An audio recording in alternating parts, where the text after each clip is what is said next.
Drinking a cold glass of water after the best workout of your life? Releasing gallons of piss after holding it in all day?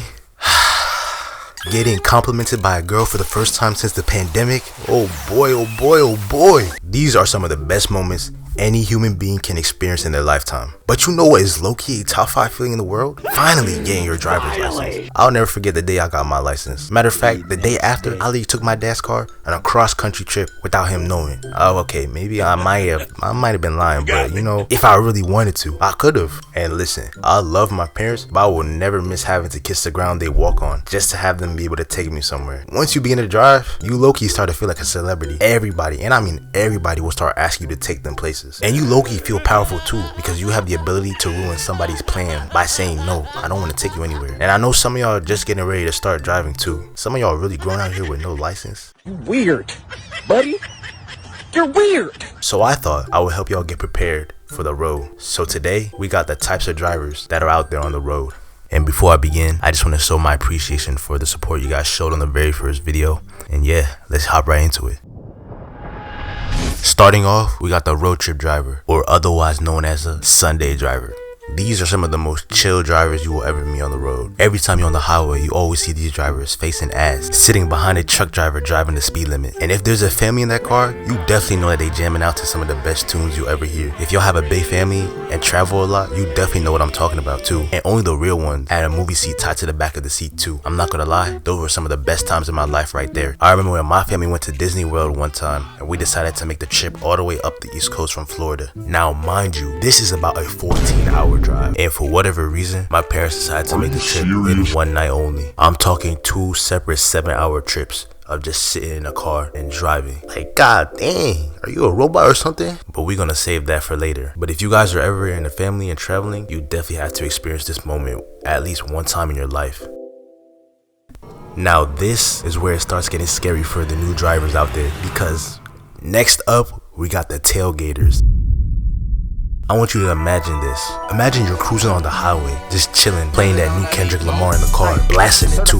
You look up in your mirror and you see a car quickly approaching you, and you're like, dang, this guy pushing the pedal. Within a couple seconds, the car is so close behind you that you can literally see the face of the driver behind you. And they got the biggest grin, I'm talking from ear to ear, as they're laughing and mocking you. Frustrated, you push the pedal to the metal. I'm talking, you're flying, hitting 100 miles an hour. In your head, you're thinking, heh, that'll show him. Then you look up back in your mirror and he's still tailgating your ass. There's just no getting away from these type of drivers. These drivers do not care what speed you're driving at. You could be driving at 30 miles an hour or speeding up at 90. One thing is for sure, these drivers will be bumper to bumper behind your ass on the highway. And I don't know if it's just me, but tell me why these drivers are always Ultima BMWs or pickup truck drivers. Like, I swear, once you cop one of these cars, it's just a default setting to be attached to the bumper of the car in front of you. Kinda like how Scat Packs and Hellcats play hide and seek with their owners. Which leads me to my next topic, the wannabe NASCAR drivers.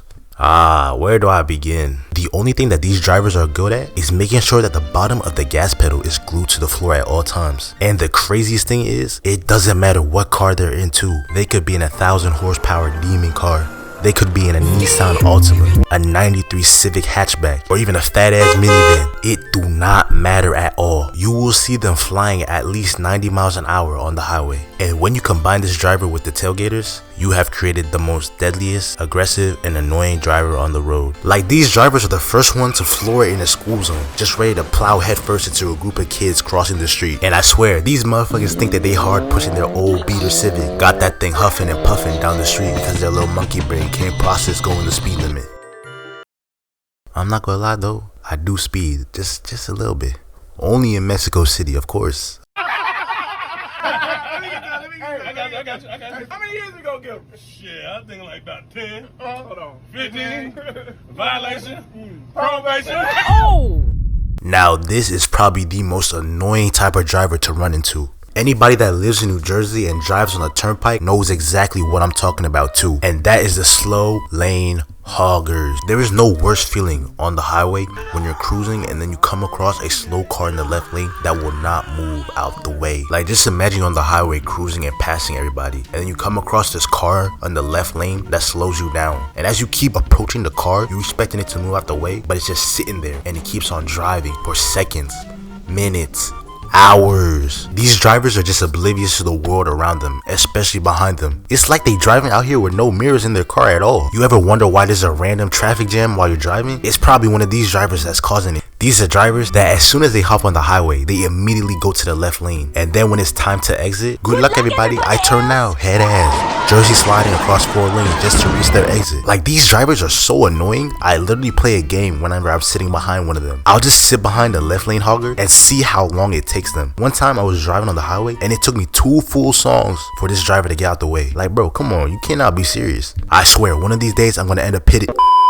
I'm not gonna lie, these type of drivers don't piss me off anymore. Like, nowadays, whenever I run into one of these, I'm genuinely impressed at the things that they're able to do. Usually when you think of a distracted driver, you're thinking of a driver texting or on their phone while they're driving. I'm not gonna lie, everybody who drives has used their phone. Yeah, I'm talking about you. Don't play like you innocent. Come on, we all know you sent that text, switch that playlist. Come on now, we all got the same lives out here anyways. When I'm talking about distracted drivers, I'm talking about these hooligans right here. I remember one time I was driving on my way to the store and I randomly look over and see this lady putting on lipstick and makeup while driving. How was you able to see the road and do makeup at the same time? I swear, when these people aren't diving headfirst into people's bumpers, they are some of the most skilled drivers out here.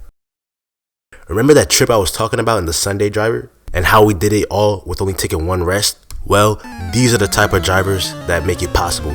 I'm not sure how these people's brains are wired, but they just don't get tired. Like, how is that even possible? You got people out here talking about self-driving cars? Nah, we need these people's brains in all of our cars. I remember this one time I drove over 4 total hours to go watch a football game in freezing cold weather. And when I tell you I was dead tired, man, when my back hit that bed, I did not move for another 12 hours. So now, imagine these truck drivers, delivery drivers, and Uber drivers. How in the world do they have this much energy to keep driving that long? And finally, but most importantly, I want you to think about the worst drivers you know. Your friends, your mother, your siblings. Just think of the worst drivers you know personally and combine all of their brains into one person. That is the brain dead driver. Ever wonder how a car gets stuck on top of a rock? Ever wonder how a car gets into the side of a nail salon? Ever wonder how a car launches off a ramp and ends up in the side of a building? It is a public safety alert every time these drivers step out on the road. Like, their car has dents everywhere, looking like NBA Youngboy's forehead. Got their side view mirrors dragging across the road. They don't care. Out here driving with bare tires, no wheel. Oh, and how could I forget? These drivers will cut in front of you like you do not exist. I remember this one time I was driving and the shit box turned in front of me. When I tell you the rage that filled up inside of me, no diddy by the way. I literally froze in front of the road and was debating whether I should make a U-turn and chase after that driver. But I'm not gonna lie, God sent his mercy on whoever that person was, because if I got my hands on him, oh. But yeah, there we have it. The types of drivers you're gonna meet on the road. If you ever want to take one of these, be sure to defend your life with pride and honor, because you never know what could go wrong. But most importantly, make sure y'all staying safe out there on the road. Driving out here on these streets in America is just like going into the forest with raw meat. Pause. Somehow, some way, you'll find a way to attract the wildest animals on the street. And truly think about it for 1 second. Do you really want your life to end in a tin box on 4 wheels? I personally wouldn't want to go out like that.